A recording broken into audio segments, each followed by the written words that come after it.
أو تخفوه يحاسبكم به الله. یہاں تک تو صحیح پڑھا. فَيَغْفِرُ لِمَن يَشَاءُ وَيُعَذِّبُ مَن يَشَاءُ. معنی کیا ہے کہ میرے اللہ جس کو تو چاہے بخش دے، جس کو تو چاہے عذاب دے. یہ آیت پڑھی اور رسول پاک بے ہوش ہو کے گر گئے. نماز تہجد نماز پڑھ رہے ہیں، بے ہوش ہو گئے، اور پھر جب ہوش آیا پھر نماز شروع کی. فَيَغْفِرُ لِمَن يَشَاءُ وَيُعَذِّبُ مَن يَشَاءُ. جس کو تو چاہے عذاب دے، جس کو تو چاہے بخش دے.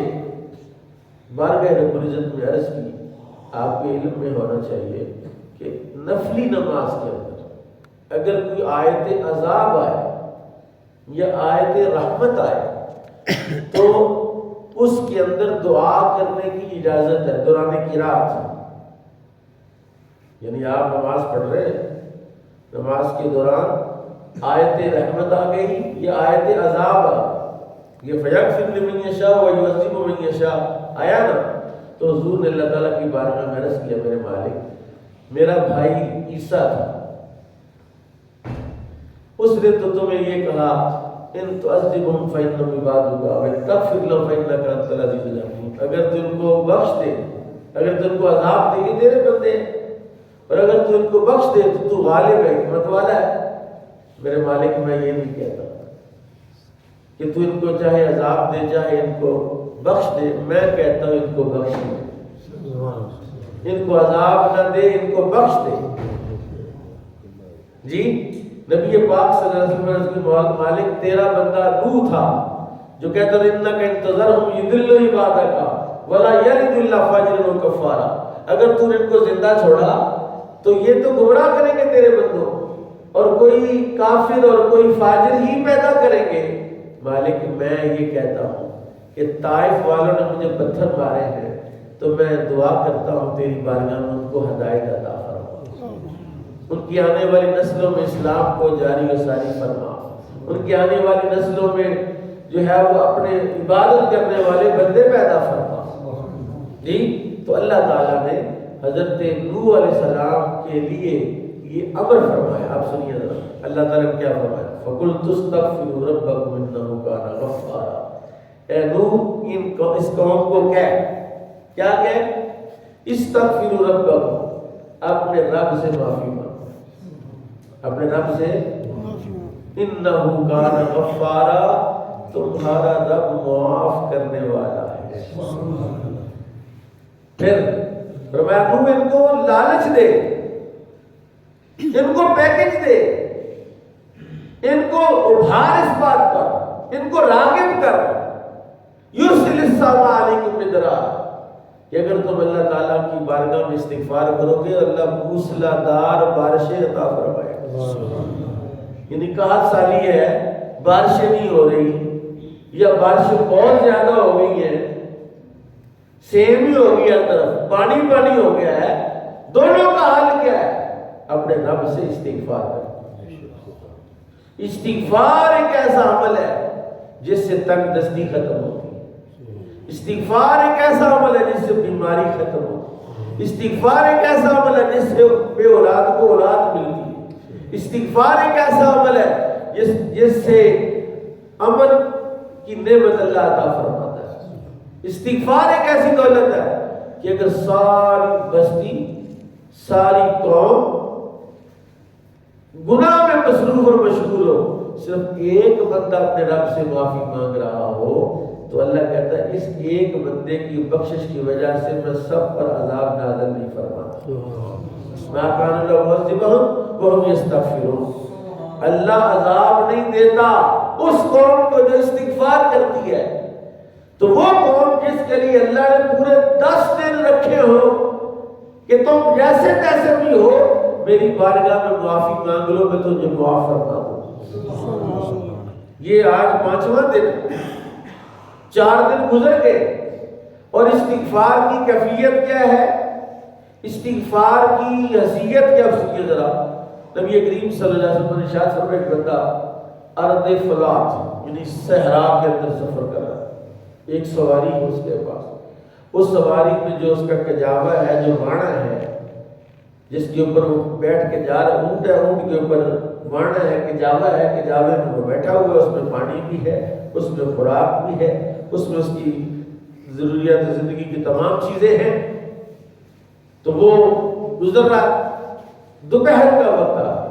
اب جب دوپہر کا وقت آیا تو اس نے ایک درخت سے نظر آیا، اس نے کہا بہت تیز دھوپ ہے، بہت شدت کی گرمی، کیوں اس درخت کے سائے میں کچھ دیر میں سستا لوں، دم مار لوں۔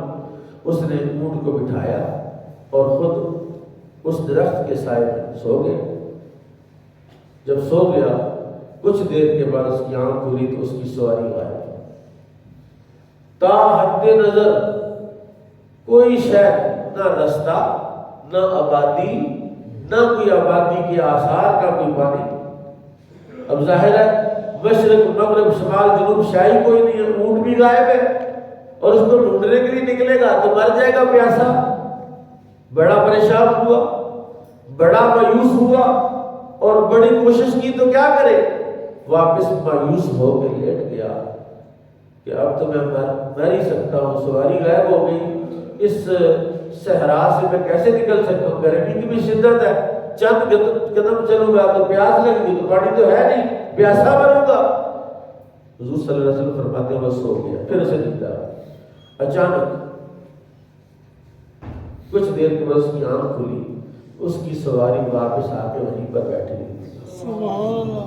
پہلے موت کا انتظار تھا، زندگی سے مایوس تھا، اب اچانک زندگی ملی نا سواری کی صورت میں، تو بڑا خوش ہوا۔ اللہ تعالیٰ کی بارگاہ میں عرض کر یا ربی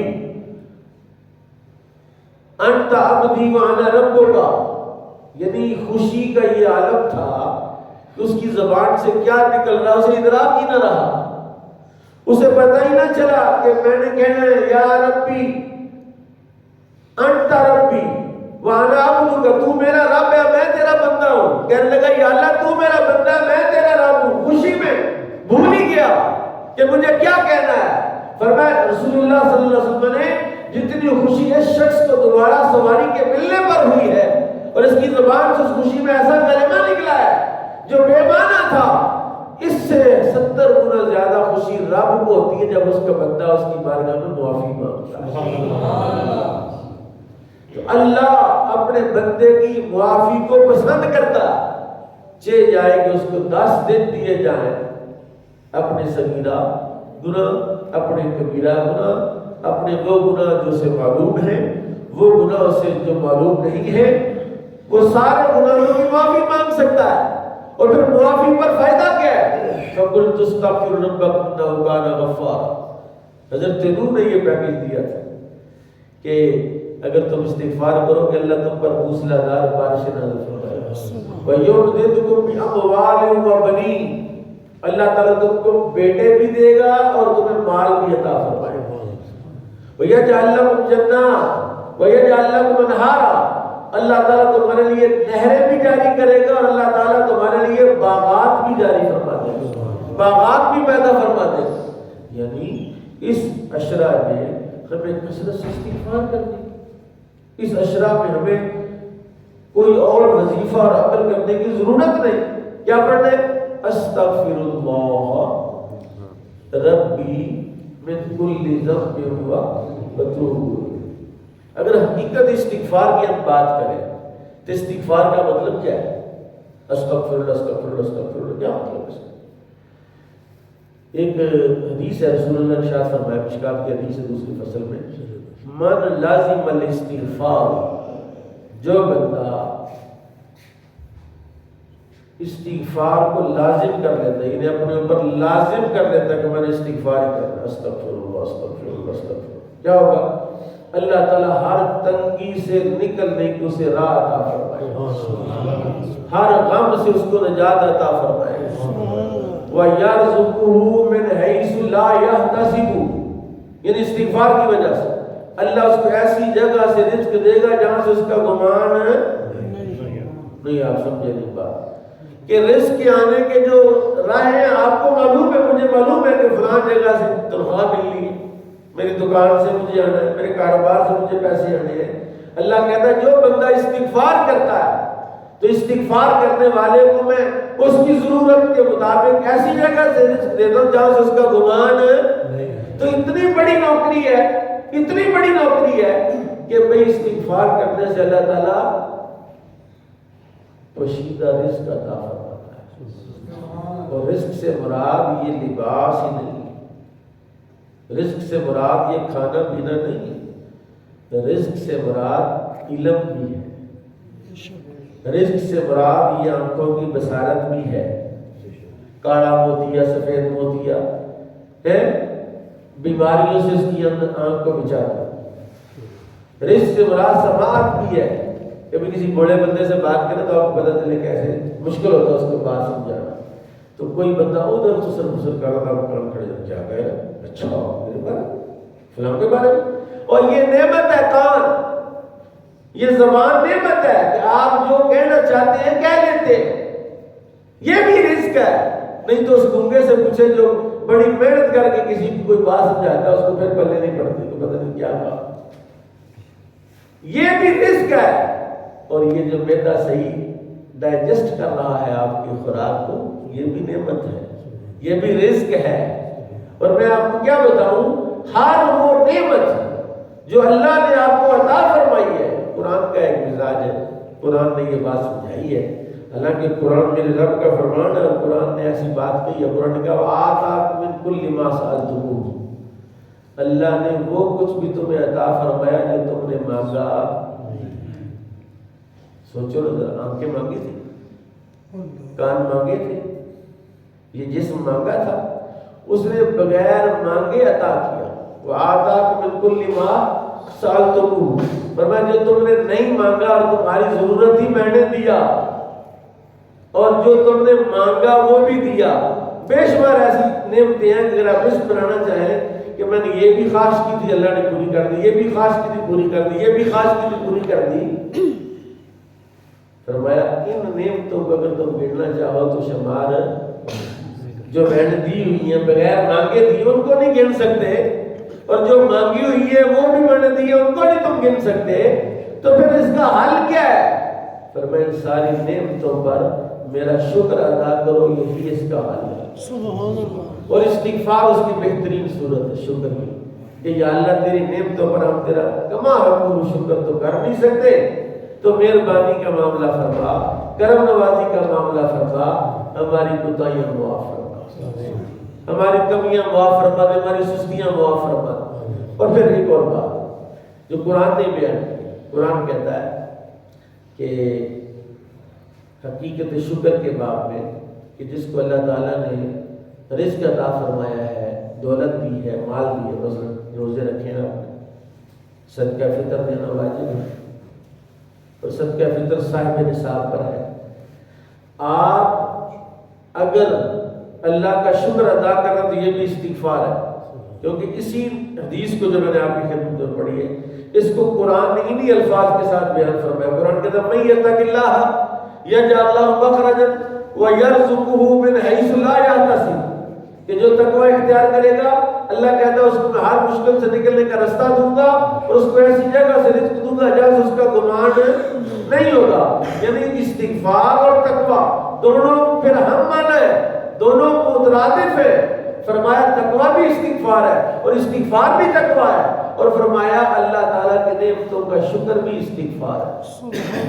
ایک حدیث سنی، نبی کریم صلی اللہ علیہ وسلم نے ارشاد فرمایا جو بندہ نماز کے بعد سبحان اللہ 33 مرتبہ، الحمدللہ 33 مرتبہ، اللہ اکبر 33 مرتبہ، اور 100ویں مرتبہ یعنی 100 کا عدد پورا کرنے کے لیے پڑھتا ہے لا الہ الا اللہ وحدہ لا شریک لہ لہ الملک و لہ الحمد وہو علی کل شیء قدیر۔ 100 پورا ہو گیا، اور میں اگر اس کے گناہ سمندر کی جھاگ کے برابر بھی ہوئے تو میں ان کو معاف فرما دوں۔ سبحان اللہ۔ اب سمندر کی جھاگ چیک کرو کتنی ہوگی، اور اس کے برابر بھی اگر گناہ ہوئے تو نبی کریم صلی اللہ تعالی علیہ وسلم نے حقیقت استغفار کے بارے میں کہ اصل استغفار ایک بندہ استغفر اللہ استغفر اللہ استغفر اللہ پڑھتا ہی رہتا ہے تو یہ تو وظیفہ اور عمل تو ہو سکتا ہے، لیکن میں آپ کو عرض کرتا ہوں کہ حقیقت استغفار کیا ہے۔ ایک شخص نے 99 بندے مارے، ایک راہب سے پوچھا کہ یار میری توبہ نہیں ہو سکتی؟ اس نے کہا دماغ خراب، 99 بندے مار کے بھی تو اس نے کہا اللہ تیری توبہ کا کوئی امکان نہیں، اس نے اسے بھی کر دیا۔ اب دوبارہ پھر گناہ نے اس کو پریشان کیا، پھر اس نے ایک بندے سے پوچھا کہ یار کوئی توبہ نہیں ہو سکتی؟ اس نے کہا ایتی قریۃ فلاں و فلاں کذا و کذا، اس نے کہا فلاں بستی ہے وہاں چلا جا اور وہاں جا کے استغفار کر، وہاں جا کے معافی مانگ۔ اب اس بندے نے اس بستی میں پہنچنا تھا اور پہنچ کے پھر استغفار کرنا تھا۔ حضور صلی اللہ علیہ وسلم فرماتے ہیں رستے میں مر گئے، جا رہا تھا رستے میں فوت ہو گئے۔ اب جب فوت ہویا تو اللہ تعالیٰ نے ملائکۃ الرحمت کو بھی بھیجا اور ملائکۃ العذاب کو، فاختصمت ملائکۃ الرحمتی و ملائکۃ العذاب۔ حدیث میں آتا ہے کہ لڑائی کی، جھگڑا کیا عذاب والے فرشتوں نے اور رحمت والے فرشتوں نے، تو جھگڑا ہوا، اللہ نے فرشتہ بھیجا کہ جو ان کا فیصلہ کرو، اور ادھر اس زمین کو حکم فرمایا کہ جو بستی کی طرف تھی کہ سکڑ جا، اور اس کو حکم دیا آباد لمبی ہو جا، اور فیصلہ ہوا جب پیمائش کی تو ادھر سے ایک بلشت زمین کم نکلی، اگلی بستی ادھر سے ایک گیٹ جو ہے زمین زیادہ نکلی، ادھر زیادہ ادھر ایک گیٹ، حالانکہ وہ زمین ادھر زیادہ تھی ادھر کم تھی۔ اللہ نے حکم دیا، منشا خداوندی کیا ہے؟ اللہ بھی اس بندے کو بخشنا چاہتا تھا، اور اللہ تمہیں بھی بخشنا چاہتا ہے، اللہ مجھے بھی بخشنا چاہتا ہے، اور اللہ تعالیٰ ہر بندے کو بخشنا چاہتا ہے، لیکن اس کے لیے اس نے یہ چیز لازم کی ہے کہ تم نے استغفار کرنا ہے۔ اب اس کی بخشش ہو گئی، اس کو معاف کر دیا گیا، اس کو جنت میں داخل کر دیا گیا۔ صرف ارادہ استغفار کے ساتھ، صرف ارادہ عبادت کے ساتھ اللہ تعالیٰ نے اس کو معاف فرما دیا کہ جو بندہ استغفار کا ارادہ کرے۔ نبی کریم صلی اللہ علیہ وسلم نے ارشاد فرمایا انہ لیغان علی قلبی، کہ میں ایسا ہوں کہ میرے دل پر غبار آ جاتا ہے۔ غبار کیا ہے؟ حضور نے فرمایا جب کوئی بندہ ایک گناہ کرتا ہے تو نقطۃ سودا، سیاہ رنگ کا ایک نقطہ اس کے دل پر لگ جاتا ہے، پھر دوسرا کرتا ہے دوسرا، پھر تیسرا کرتا ہے تیسرا، چوتھا کرتا ہے چوتھا، تو وہ اس کا دل جو ہے وہ سیاہی سے لبریز ہو جاتا ہے، اور جب سیاہی سے لبریز ہو جاتا ہے تو کلا والران علی، اس کو قرآن نے کہا ران، جس کو آپ زنگ کہتے ہیں، یہ زنگ پڑ گیا دل کو، اور دل کی زنگ پڑنے کا یہ علامت کیا ہے کہ نیکی میں جی نہیں لگتا، گناہ ساری رات ہی کرتا ہے، نیک لوگوں کے پاس بیٹھنے کو جی نہیں کرتا، گناہ گاروں، فاسقوں، چوروں، ڈاکوں کے پاس ساری ساری رات بیٹھتا ہے۔ یہ علامت ہے کہ دل پر ران، دل پر زنگ ہے۔ اور فرمایا جو بندہ استغفار کرتا ہے، رسول اللہ نے، اب امام الانبیاء کے دل پر کہاں ران آ گیا، وہ تو انبیاء تو معصوم من الخطا ہے، ہمارے آقا تو انبیاء کے امام ہے، رب کے حبیب ہے، اللہ کے مکرم ہے۔ فرمائنہ لا یغان علی قلبی، میرے دل پر دھواں اور غبار آتا ہے، اور اس کو ارتفاع کرنے کے لیے، اس کو دور کرنے کے لیے میرے امتیوں میں ایک دن میں 100 مرتبہ استغفار کرتا ہوں۔ جب رسول اللہ صلی اللہ علیہ وسلم دن میں 100 مرتبہ استغفار کرتے ہیں، ہمیں کتنا کرنا چاہیے؟ ہمیں ایک صحابی کہتے ہیں میں رسول اللہ کی مجلس میں بیٹھا ہوا تھا کہ آپ نے کوئی بات کی، مثلا حدیث پاک بیان کی، کوئی مسئلہ بیان کیا، اور استغفر اللہ ربی من کل ذنب واتوب، پھر کوئی دوسری بات، پھر آپ نے استغفر اللہ ربی من کل ذنب واتوب پڑھ لیا، پھر آپ نے تیسری بات کی، تیسرا مسئلہ بیان کیا، اور استغفر اللہ ربی من کل ذنب واتوب۔ صحابی کہتے میں گنتا رہا، 1 2 3 4 5 گن رہا تھا کہ حضور صلی اللہ علیہ وسلم نے مجلس کے ختم ہونے تک 70 مرتبہ استغفار کیا۔ کتنی مرتبہ؟ جب رسول اللہ صلی اللہ علیہ وسلم کی یہ سنت ہے اور آپ کا طریقہ مبارکہ یہ ہے کہ آپ ایک مجلس میں 70 مرتبہ استغفار کریں، اور استغفار کا فائدہ کیا ہے؟ پہلا فائدہ استغفار کہ استغفار، پہلے یہ سمجھے کہ استغفار کی حیثیت، استغفار گناہ کبیرہ پر فرض ہے۔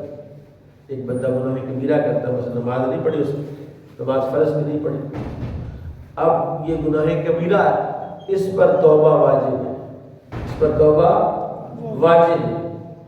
آپ دیکھتے نہیں جو خودکشی کرتا ہے اس کے جنازے پر لوگ پسند نہیں کرتے، جب بعد میں کہتے ہیں پڑھنا نہیں چاہیے جنازہ، حالانکہ جنازہ تو پڑھنا چاہیے. تو مسلمان مومن اس نے گناہ کیا نا، یعنی یہ جو جان، یہ جو جسم اس کے پاس امانت تھا، اس نے اس کو پتہ لگا کے تو بیفور ٹائم اپنی قسم کے ساتھ اس کو ڈیڈ کر دیا، حالانکہ اسے یہ اجازت نہیں تھی کہ آپ اپنے پاؤں کو کاٹ لیں، اجازت نہیں. آپ اپنے جسم کو اذیت دیں، اجازت نہیں، کیونکہ یہ ہمارا ہے ہی نہیں، یہ تو ہمارے پاس امانت ہے. اب اس نے گناہ کبیرہ کیا ہے، اب گناہ کبیرہ کر کے تو مر گیا، استغفار تو کر ہی نہیں سکتا، مر جو گیا ہے. اس لیے کہا کہ اس کی بخشش قیامت وقت اللہ چاہے گا، قیامت تک اسی فعل کی سزا پاتا رہے گا. تو گناہ کبیرہ پر توبہ واجب ہے، یہ اہل سنت و جماعت کا عقیدہ ہے. شیخ ابو منصور ماتریدی کہتے ہیں گناہ کبیرہ پر توبہ، اور توبہ کے بغیر وہ معاف نہیں ہوگا. گناہ کبیرہ کون سے ہیں؟ ایک تو فرشت جاری کی، شرک، شراب نوشی، زنا، جھوٹی گواہی، جی کسی پر تہمت لگانا. اور یہ تہمت اور شراب بندے نہیں پیتے، زنا تو نہیں کرتے، تہمت تو روز لگاتے ہیں، اور فلانا بندہ ایسا ہے، ویسا ہے، تیسا ہے، حالانکہ اس کے اندر وہ عیب نہیں ہے. رسول اللہ نے ایک دن فرمایا کہ زنا سے بدتر ہے غیبت، اور غیبت سے بدتر ہے بہتان. ایک صحابی نے پوچھا یا رسول اللہ اگر وہ عیب اس کے اندر موجود ہو تو پھر تو بہتان نہیں؟ فرمایا اگر ہو تو غیبت ہے، اگر نہ ہو تو وہ الزام اس پر رکھنا یہ تو بہتان ہے. تو یہ قتل سے بھی بڑا گناہ ہے، زنا سے بھی بڑا گناہ ہے. حضور زنا سے بھی بڑا گناہ ہے. فرمایا زنا کو لوگ گناہ سمجھتے ہیں اور اس گناہ پر توبہ کر لیتے ہیں، معافی مانگتے، اس کو گناہ ہی نہیں سمجھتے. تو استغفار وہ عمل ہے جس کے ساتھ تمام صغیرہ اور کبیرہ گناہ، یعنی استغفار کرتے ہوئے آپ نے استغفر اللہ استغفر اللہ سارے کبیرہ گناہ معاف نہیں ہوگے. آپ نے استغفار کے ساتھ ارادہ بھی کرنا ہے کہ یا اللہ جو مجھ سے صغیرہ گناہ ہو گئے معاف فرمانا، جو کبیرہ ہو گئے وہ بھی معاف فرمانا. صغیرہ کے بارے میں تو ہمارے علماء نے لکھا ہے ایک بندہ وضو کرتا ہے تو اس کے سارے جسم کے گناہ دھل جاتے، اس کا مطلب صغیرہ گناہ. کبیرہ ایک بندہ حج کرنے جاتا ہے وہ حاجی کے سارے صغیرہ گناہ مٹتے، کبیرہ نہیں مٹتے. ایک بندہ زکوٰۃ دیتا ہے تو زکوٰۃ سے مال بھی پاک ہو گیا، دل بھی پاک ہو گیا، صغیرہ کبیرہ نہیں. اب ان کبیرہ گناہوں کے بارے میں ارادہ کر کے، نیت کر کے اللہ سے معافی مانگنا واجب ہے کہ یا اللہ میں نے نماز نہیں پڑھی، یا اللہ میں نے فلاں بندے پر بہتان باندھ دیا تھا، یا اللہ وہ بھی معاف کر دے، یا اللہ وہ بھی معاف کر. پتہ ہی نہیں آپ کو کتنے. اب کیا کریں گے؟ کیا کریں؟ نبی کریم صلی اللہ علیہ وسلم حقیقت استغفار کی بات کر رہا ہوں، کیونکہ آپ تسبیح پکڑ لیں گے اور آپ شروع ہو جائیں گے. آپ اگر نماز تسبیح کو کی فضیلت پڑھیں تو رسول پاک نے اپنے چچا حضرت عباس کو بتایا، فرمایا چچا میں تجھے ایک ایسی نماز کی اور ایسی عمل کی تعلیم نہ دوں، اگر تو اس کو کرے گا اللہ تیرے صغیرہ گناہ بھی معاف کر دے گا، کبیرہ گناہ بھی معاف کر دے گا.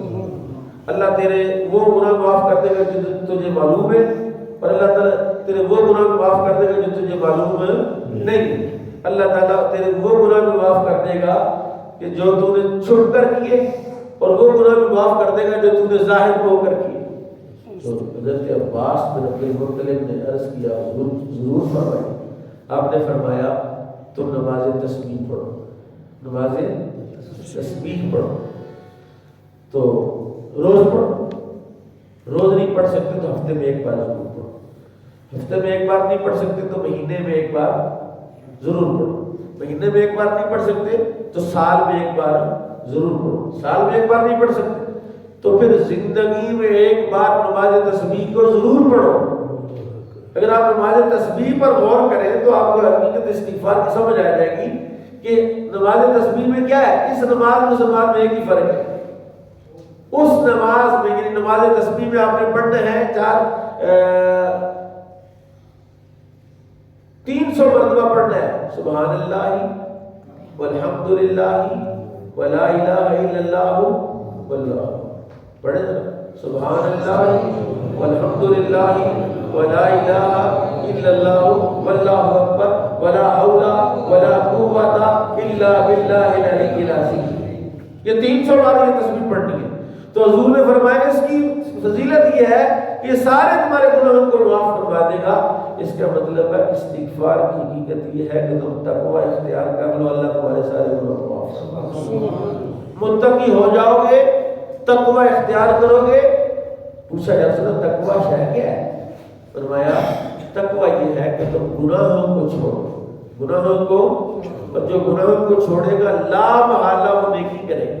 یہ نہیں ہو سکتا کہ بندہ گناہوں کو چھوڑ دے اور نیکی بھی نہ کرے، ایسا نہیں ہو سکتا۔ اگر تم نے گناہوں کو چھوڑا، جس طرح میں نے کہا کلا بل ران علی قلوبہم، ان کے دلوں پر ایک زنگ لگ گیا ہے۔ دل بیمار ہو تو نیکی میں جی نہیں لگتا، گناہ میں جی لگتا ہے۔ اور جب نیکی آپ نے نہیں شروع کی لیکن آپ نے گناہ چھوڑ دیے ہیں تو ہو ہی نہیں سکتا کہ آپ نیکی نہ کریں۔ اور استغفار ایک ایسا عمل ہے جس کے ساتھ اللہ آپ کے گناہ معاف فرما دیتا ہے اور آپ کے لیے نیکی کے راستے آسان کر دیتا ہے۔